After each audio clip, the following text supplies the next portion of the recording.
So Donald Trump's campaign manager just threatened me. Trump campaign here.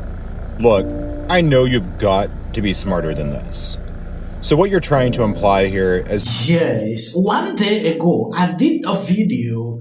I talked about how the Trump campaign sent out a message. It is important. I show you this video. This guy said Trump should be, after the Supreme Court a decision they took up recently concerning the immunity. A lot of Democrats ran on social media, but this guy is a scapegoat. He put out something that was so sensitive. A lot of people even tagged the FBI partaking to it. Trump campaign here.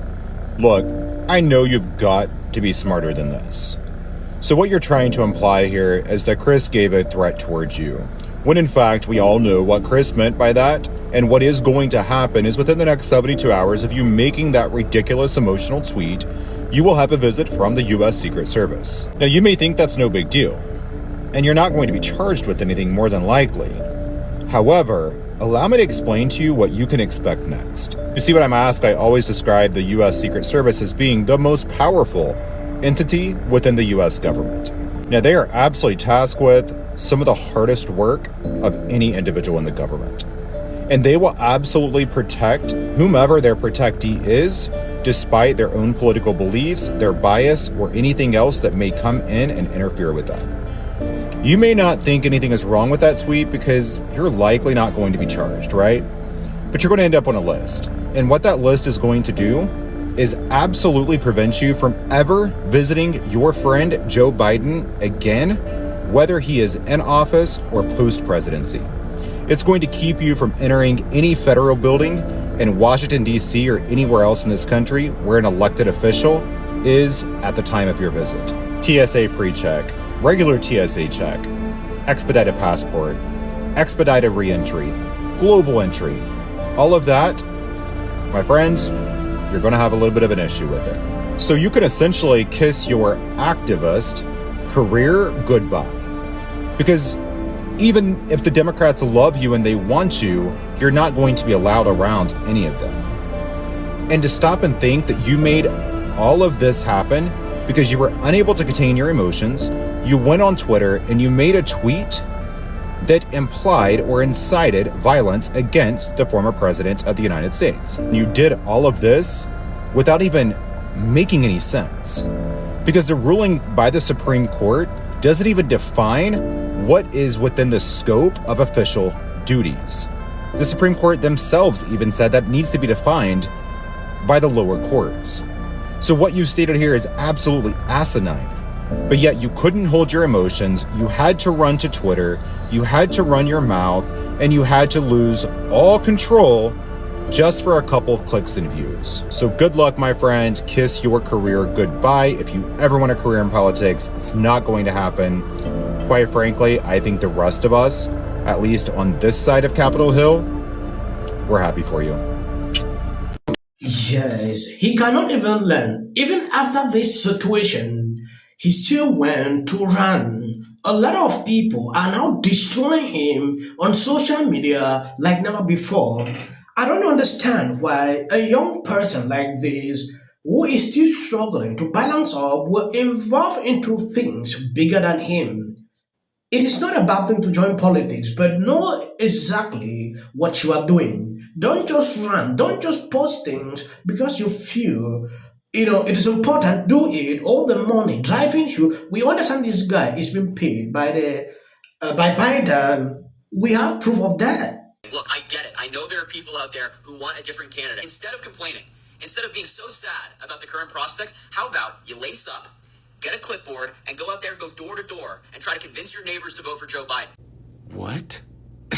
Like, this is funny, but it's actually not funny at all. Do y'all realize how dangerous that kind of rhetoric is to democracy, as they like to say? I know you don't really like this presidential candidate and you have your legitimate reasons to not want to vote for him, but I don't care. Go convince people to vote for him anyways. All your own personal thoughts and concerns and even your critical thinking, yeah, ignore that and get in line with the group. Is that the kind of democracy y'all are trying to preserve, where paid mouthpieces of a political party just tell people to disregard your own critical thoughts so they can tell you what to think and how to feel? I'm sorry, but that just seems like soft authoritarianism where you're trying to force groupthink on everybody. If I have to stop using my brain and be stupid, and go convince other people to stop using their brain and be stupid, just so we can do whatever it is you want, we probably shouldn't be doing whatever it is you want.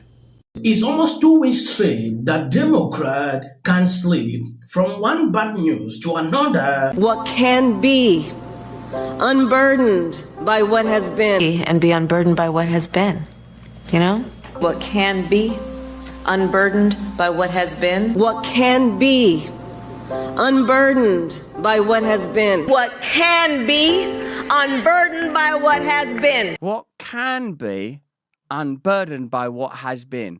Try to understand it. You, on Rumble, try to understand it. Try to understand what I mean. Unburdened by what has been. What? What can be unburdened by what has been. What we can. Someone said this to me, like, in a time of doubt, and I've had times of great doubt in my life. If someone goes to me, I go, I'm not feeling very good. I've had a very difficult day. I'm frightened. I'm nervous. I'm not sure that I'm good enough. I can't cope anymore. Kamala? And see what we believe can be unburdened by what has been. What can be unburdened by what has been. Yes, going into this update, before we proceed, President Biden confirmed there is no way he is dropping out and say he is in this race to the end.